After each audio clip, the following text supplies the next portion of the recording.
65 झालं ना मुंबई 3.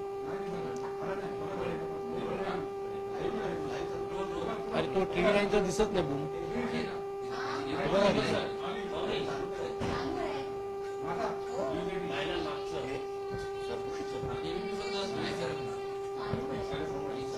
मी सरकतो काय थोडा.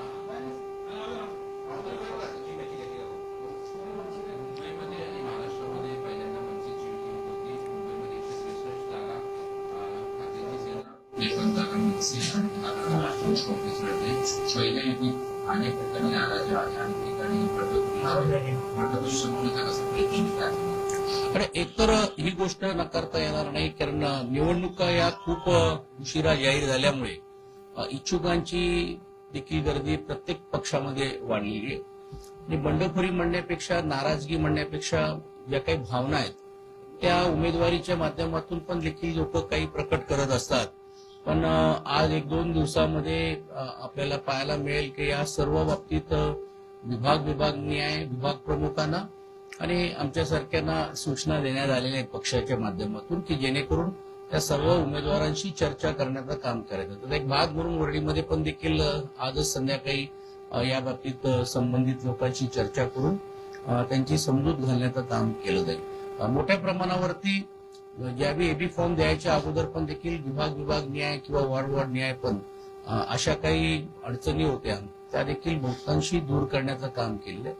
तर काही कार्यकर्ते ज्यांची अपेक्षा असेल, काही कार्यकर्त्यांना असं वाटते किंवा आम्हाला ही उमेदवारी का मिळाली नाही, त्याचंही विश्लेषण त्यांच्याशी चर्चा करून सध्याच्या परिस्थितीमध्ये निवडून येणं हा मेरिट जरी असला त्याहीपेक्षा मुंबई वाचवणं हा मेरिट आहे.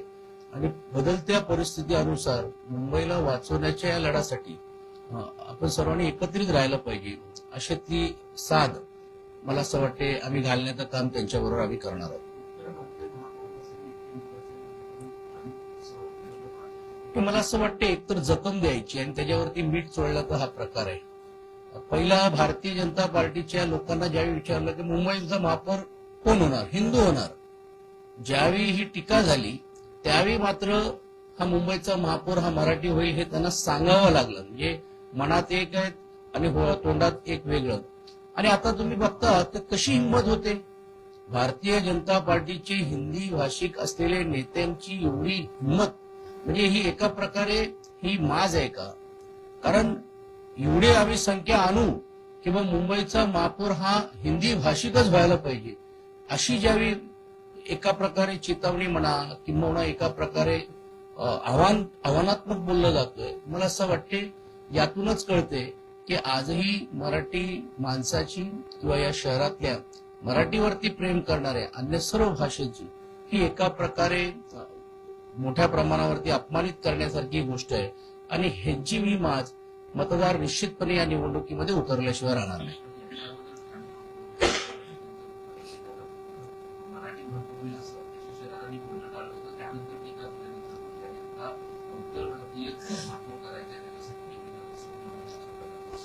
कसं झालेलं आहे की एकाने एक बोलायचं, दुसऱ्याने एक बोलायचं. हिंदी भाषिक मतदारांना आकर्षित करण्यासाठी हा केवळवाणी प्रयत्न हा त्यांचा आहे. पण एक दुसऱ्या बाजूला ज्यावेळी ही टीका झाल्यानंतर हे आम्हाला सांगण्याचं काम करतायत. आणि तुम्ही बघितलं असेल की जे स्वतः पुरेशी म्हणून बोलायला मागतात अशीच लोक ज्यावेळी अशा भावना व्यक्त करतात त्यावेळी हे स्पष्ट होतं की ही स्ट्रॅटेजीचा भाग आहे की तुम्ही हे बोला, आम्ही हे बोलू. आता ह्याचं खंडन पण होईल काही वेळासाठी, पण जे बोलायचं होतं ते बोलून झालं ना. जो मेसेज त्यांना त्या समाजामध्ये द्यायचं होतं ते दिलेलं आहे. पण मला असं वाटतं हे तमाम मुंबईकरची जी जनता आहे ही सुज्ञ हे सर्व बघतायत आणि निश्चितपणे ह्यांना हे धडा शिकवल्याशिवाय राहणार.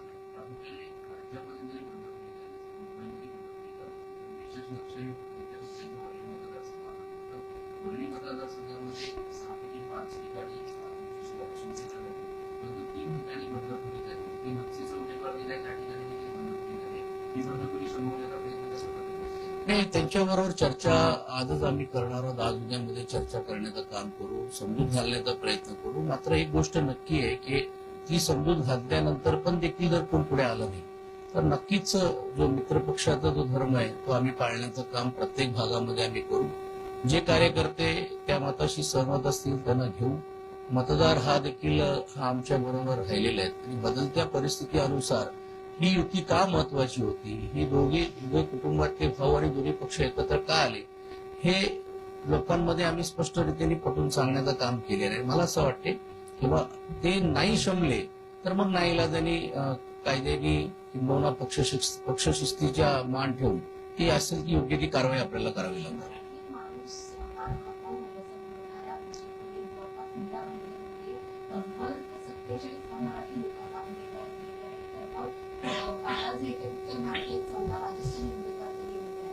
ह्याच्यातूनच हे स्पष्ट होतंय की मीरा भाईंदर हे काय मुंबईपासून लांब नाहीये, कल्याण डोंबिवली ठाणा हे काय मुंबईपासून लांब नाहीये. हळूहळू जसं आम्ही सांगतोय की मुंबई वेगळी केली जाणार आहे, मुंबईचं वर्चस्व कमी करायचा प्रयत्न आहे, त्याचा एक भाग म्हणून ह्याची सुरुवात मीरा भाईंदरला झालेली आहे. आणि दुर्दैवाने म्हणावं लागेल की त्यांच्या बरोबर असलेली पक्षातली लोक युतीसाठी आग्रही होते, युती झाली नाही म्हणून घेऊन मोठ्या प्रमाणात आरडाओरड करतायत. का नाही या विषयावरती ते बोलतायत, का नाही ना ते जाब विचारतायत. म्हणजे थोडक्यात या सर्व गोष्टीला साथ देण्याचं कामच त्यांचे असलेले मित्रपक्ष करतायत. आता त्यांच्या मित्रपक्षामध्ये पण आपसात काय काय चाललंय हे मी सांगायची गरज नाहीये. आज त्यांच्या मित्रपक्षांची अवस्था अशी झालेली आहे की जसं आपण थ्रो न्यूज वापरा आणि फेका अशी परिस्थिती झालेली आहे की एवढे मोठी गर्जना करणारे, इलाका भी हमारा धमाका भी हमारा म्हणणारी लोक आज त्यांच्या दरवाज्यावरती जाऊन आम्हाला युतीमध्ये घ्या हे बोलण्याची ही वेळ त्यांच्यावरती येते. ही दुर्दैवी परिस्थिती आहे आणि ही संपूर्ण महाराष्ट्रामध्ये आहे. तुम्ही बघितलं असेल की माझ्या माहितीप्रमाणे 17 महानगरपालिकेमध्ये युती झालेली नाही. यातूनच हे स्पष्ट होतंय की महायुतीमध्ये काही अलबेल नाही.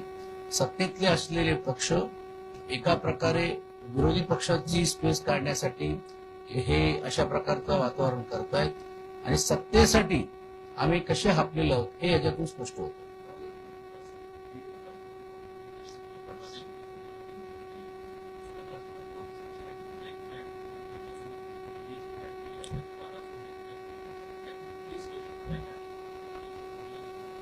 मुंबईमध्ये ज्यावेळी जयंत पाटील साहेबांनी पुढाकार घेण्याचं काम केलं होतं त्यावेळी ठराविक काही सीट्सच्या बद्दल चर्चा झाली आणि अधिकृत रीतीने आम्ही त्यांना काही सीट्स सोडण्याचं काम आम्ही केलेलं आहे. त्या सीट्स चारकोपमध्ये 2 आहेत, एकात गोरेगावमध्ये एक आहे, एक सायन कोळीवाडामध्ये एक होती सीट्स होती. आता त्यांच्यातले ज्यांना ज्यांना ते सीट्स मागत होते त्यातले काही लोकांनी राष्ट्रवादीमध्ये प्रवेश केलेला आहे, काहींनी भारतीय जनता पार्टीमध्ये प्रवेश केले. म्हणून आम्ही जी आमचा जो कर्तव्य होता तो पार पाडण्याचं काम केलेलं. आता तो त्यांचा अधिकार राहणार की त्या सीट्सवरती काय करायचं, कारण शेवटी त्या सीट्स खाली सोडून तर सोडता येणार नाही. म्हणून त्या 1-2 सीट्सवरती पण देखील आम्ही उमेदवार देण्याचं काम आम्ही केलेलं आहे आणि त्यांच्याशी चर्चा तशी होऊनच या गोष्टी झालेल्या.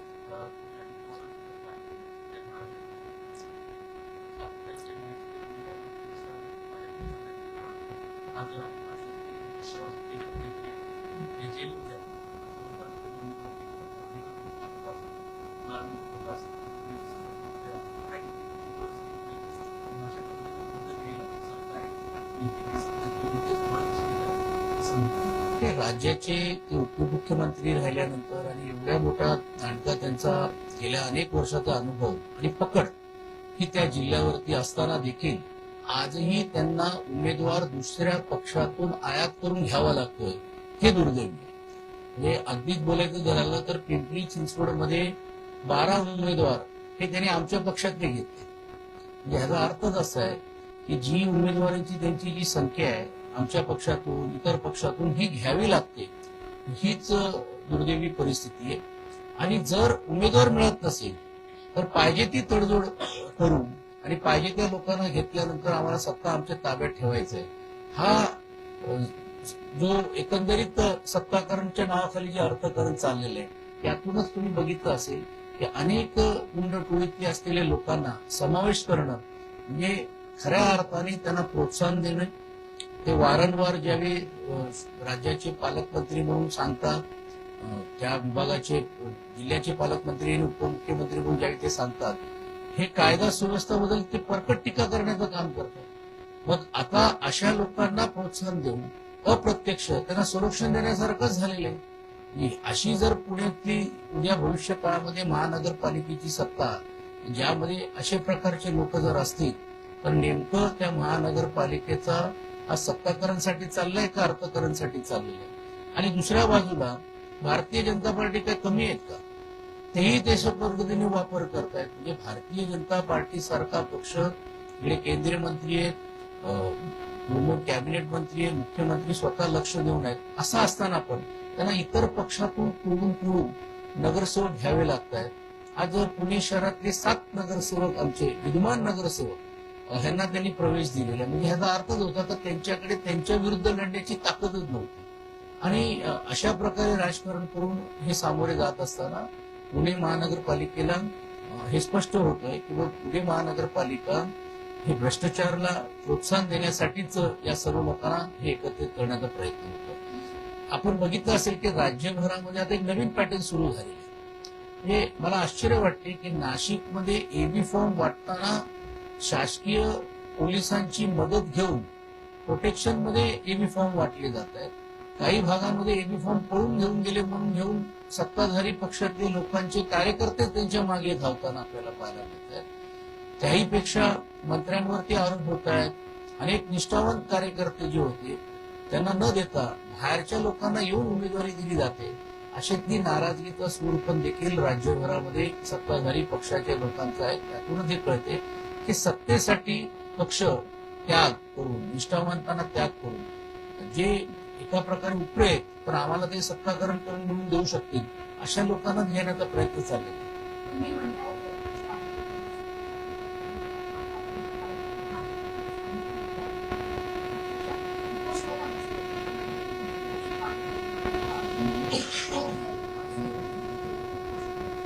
सर्वच ठिकाणी बघा ना, काल नवी मुंबईमध्ये मंदा मात्रे काय बोलले हे तुम्ही समजून घेण्यासारखं आहे. अंतर्गत पक्षामध्ये परांदेताईंनी तर जाहीर नाराजगी व्यक्त केली.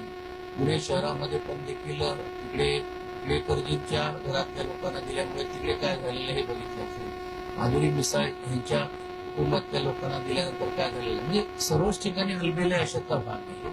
पण काय झालेलं आहे की भारतीय जनता पार्टीला केंद्र सरकारमध्ये यायचं, राज्य सरकारमध्ये यायचं, महानगरपालिकेमध्ये पण पाहिजे तशा प्रकारेच करायचं. आणि म्हणून अशा निष्ठावान कार्यकर्त्यांवरती ही वेळ यावी की त्यांनी उपोषणला बसावं ही दुर्दैवी.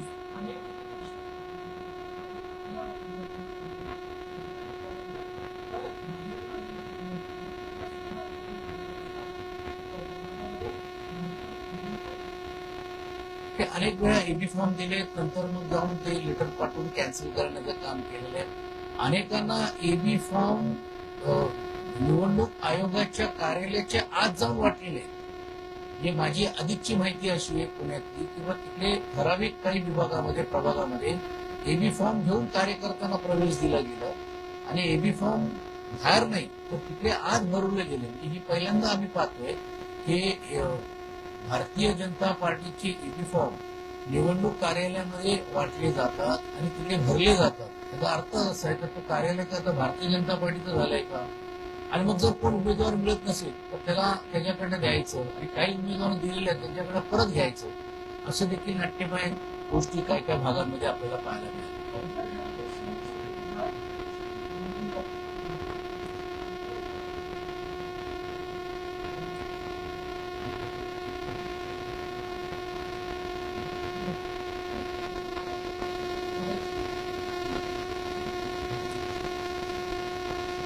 जे भारतीय जनता पार्टी मोठ्या प्रमाणावरती आरोप करण्याचं काम करत आहे, घराणेशाहीच्या विरुद्ध देशाभरामध्ये आणि राज्यामध्ये आणि नगरपालिकेमध्ये बोलण्याचं काम करतं. यातूनच हे एका प्रकारे आपल्याच बोलण्याबद्दलची चेष्टा सर्वसामान्य लोकांमध्ये होतो. ही परिस्थिती फक्त मुंबईमध्ये नाहीये, तर पुणे महानगरपालिका असेल, ठाणा असेल, कल्याण असेल याही भागांमध्ये मोठ्या प्रमाणावर. आणि म्हणूनच तर सर्वसामान्य जो निष्ठावान असलेला भारतीय जनता पार्टीचा कार्यकर्ता असेल तो हा संभ्रमामध्ये पडलेला आहे. एका कार्यक्रमात गडकरींना बोलावं लागतं. ही परिस्थिती आहे. त्यातून हे स्पष्ट होतं की भारतीय जनता पार्टी पक्ष हा सर्वसामान्य कार्यकर्त्यांचा पक्ष राहिलेला नाहीये. हे एका प्रकारे कॉन्ट्रॅक्ट पद्धतीने आपल्याला पाहिजे तेव्हा त्या लोकांना घ्यायचं आणि ज्यावेळी आपली सत्ता पूर्ण झाली किंवा सत्ताची गरज पूर्ण झाली त्या लोकांना बाजूला ठेवायचं. आणि तुम्ही राज्यभरामध्ये बघता की आज शिवसेनेतली शिंदे गटाची परिस्थिती काय आणि आज अजितदादांच्या पक्षाची राष्ट्रवादी काँग्रेस पक्षाची परिस्थिती काय, की पुणे जिल्ह्यामध्ये की राष्ट्रवादी काँग्रेस पक्षाला आपलं अस्तित्व टिकवण्यासाठी ज्यांच्या विरुद्ध तुम्ही बंड केलं, ज्यांच्या बरोबर तुम्ही ताकद केली, त्यांच्या बरोबर जाऊन तुम्हाला युती करावी लागली. ही देखील या राजकारणामध्ये एक मोठी घडामोड आहे. आणि मग असं जर झालं तर याचा अर्थ कसा आहे की 2029 ची तयारी भारतीय जनता पार्टी करतायत. त्यांच्या नेत्यांनी जसं सांगितलं की आम्ही कुंडों की जरूरत नाही आहे. हे एक एक हळूहळू एक एक कुंड्या या महानगरपालिकेमध्ये काही नंतर तुम्हाला जिल्हा परिषदमध्ये दिसेल. आणि 2029 ची तयारी ते करण्याचा तुमचा मानस सुरू झाले.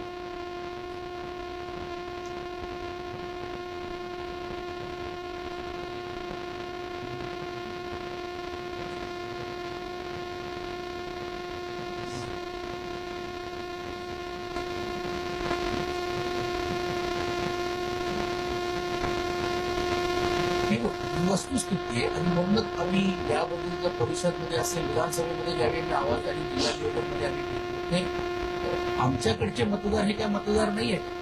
सबका साथ सबका विकास म्हणणारी भारतीय जनता पार्टी आणि शिवसेना सारखं त्याला पाठबळ देणारी पार्टी.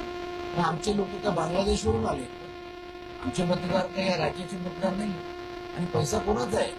करदात्यांचा पैसा आहे. आम्ही आमच्या भागातले जे मतदार आहेत ते देखील कर भरतात, आम्ही कर भरतो. अशा वेळी फक्त सत्तेसाठी आणि सत्ता टिकवण्यासाठी आपल्याच आमदारांना निधी द्यायचं आणि आपल्याच आमदारांच्या मतदारसंघामध्ये विकास निधी द्यायचं. आणि तुम्ही तर बघितलं का नगरपालिकेमध्ये काय झालेलं आहे? तिजोरीच आमच्याकडे आम्हाला मतं दिली तरच आम्ही तुम्हाला देऊ, तशीच आम्ही दाखवण्याचं काम हे विरोधी पक्षाच्या आमदारांना केलं जातं. तुम्ही आमच्याकडे या, आम्ही तुम्हाला पाहिजे तेवढी निधी देऊ.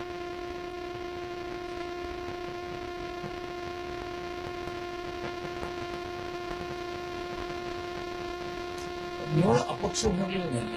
त्यांच्या अंतर्गत देखील मोठ्या प्रमाणावरती काही नेत्यांची सीट्स पण ही भारतीय जनता पार्टीला दिली. थोडक्यात हे त्यांचा कोणाबरोबरचा स्कोर कमी करतायत हा नंतर होणार. पण अनेक निष्ठावान कार्यकर्त्यांनी गेल्या 2 वर्षापासून तयारी केली. 4 टर्म असलेले नगरसेवकांना देखील काही ठराविक नवीन होऊन तयार झालेले नेते ते आता त्यांना बाजूला काढण्याचं काम झाल्यामुळे बंडखोरी काय आता हे सरकार. आणि ज्यावेळी आता काहींना ही झळ पोचते आणि बघा नियती असते की ज्यांनी पक्षात फोडण्याचं काम केलं, ज्या लोकांनी पक्ष फोडण्याचं काम केलं, आणि नियती बघा आज त्यांना त्याच पक्षाच्या बरोबर जाऊन बसावा लागतो, प्रयत्न करतो. आणि तीच परिस्थिती आज त्यांच्यावरती येताना पाहायला मिळते.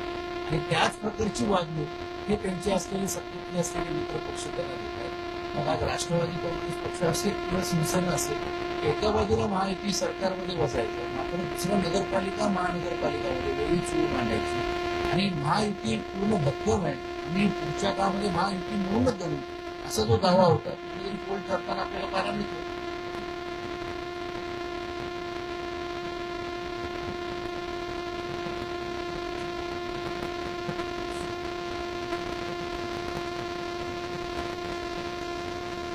खरं तर वंचितची एकंदरीत शहरामध्ये जी ताकद आहे त्या तुलनेतच मोठे त्यांनी मतदारसंघामध्ये काम नक्कीच मला एवढीच भीती आहे किंवा मला एवढंच म्हणणं आहे की काँग्रेस पक्ष आणि वंचित या परंतुच्या भारतीय लोक बाबासाहेब आंबेडकरांच्या दिलेल्या घटनेनुसार काम करतात. सर्व ठेवण्याचं काम जे काँग्रेस करतात हे वोट चोरीचा एवढा मोठा विषय घेऊन ज्यावेळी आपण रस्त्यावर करतो आणि विरोधी पक्षांना एकत्रित करण्याची जबाबदारी जसं देशामध्ये काँग्रेस पक्ष करतात. मुंबई शहरामध्ये अप्रत्यक्षरित्या असलेल्या सत्ताधाऱ्यांना मदत होणार नाही ना ही काळजीपूर्वक विचार करण्याची गरज ही त्यांची अर्थात ती जरी असली तरी देखील या अगोदर देखील काँग्रेस आणि आम्ही वेगळे होतो, या अगोदर देखील भारतीय जनता पार्टी आणि आम्ही वेगळे होतो. त्यावेळीची परिस्थिती आणि आताची परिस्थितीमध्ये पण देखील मोठ्या प्रमाणावर फरक जाणवायला आला होता. तर आम्ही जे केलेलं काम हे लोकांसमोर आणि विशेषतः मनसेची ताकद ही मिळाल्यामुळे मला आत्मविश्वास आहे की मुंबईमध्ये काँग्रेस आणि वंचितचा काय फरक पडेल असं आम्हाला वाटतं.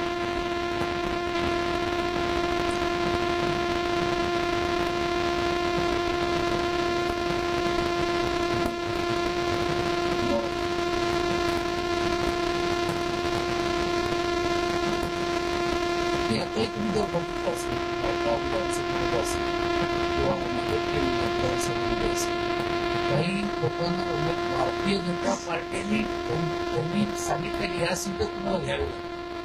म्हणजे विद्यमान असलेले शिवसेनेचे मतदारसंघ पण ते शाबूत ठेवू शकलेले नाही.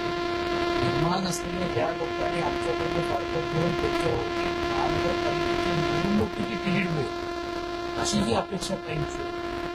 काही तर आमच्याकडे प्रवक्ते पण गेले होते त्यांच्याकडे, पण अपेक्षा होती की आम्हाला निश्चितपणे तिकीट मिळेल आणि पुढे आम्ही मोठ्या प्रकारची दावेदार होणार.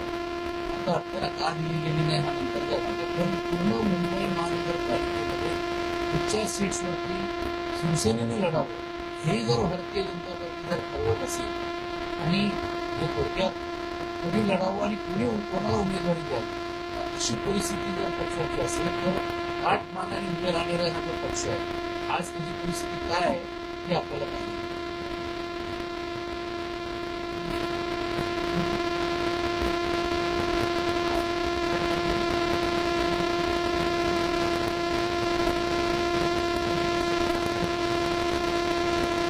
सुरुवातीला तर त्या सगळ्यांना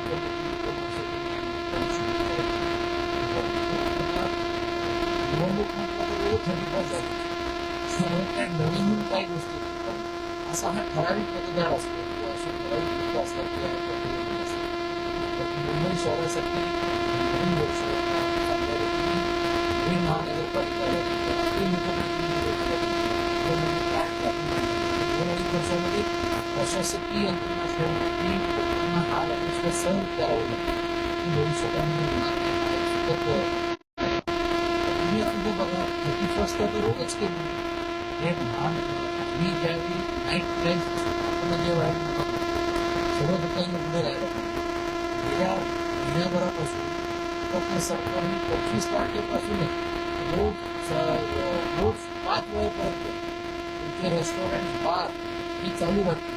हा एक नवीन बिआर काढण्याचं काम पहिल्या ज्यावेळी आम्ही हा प्रस्ताव आणला होता त्यावेळी भूमिका अशी 24 तास मॉल असतील रेस्टॉरंट असतील हे चालू राहिले पाहिजे. नाईट लाईफचा अर्थ तो व नाईट लाईफची व्याख्या नवीन बिआर प्रमाणे सत्ताधाऱ्यांनी पाहिजे तेवढ्या वेळामध्ये तुम्ही बसा 31st साजरा करा असं केलेलं.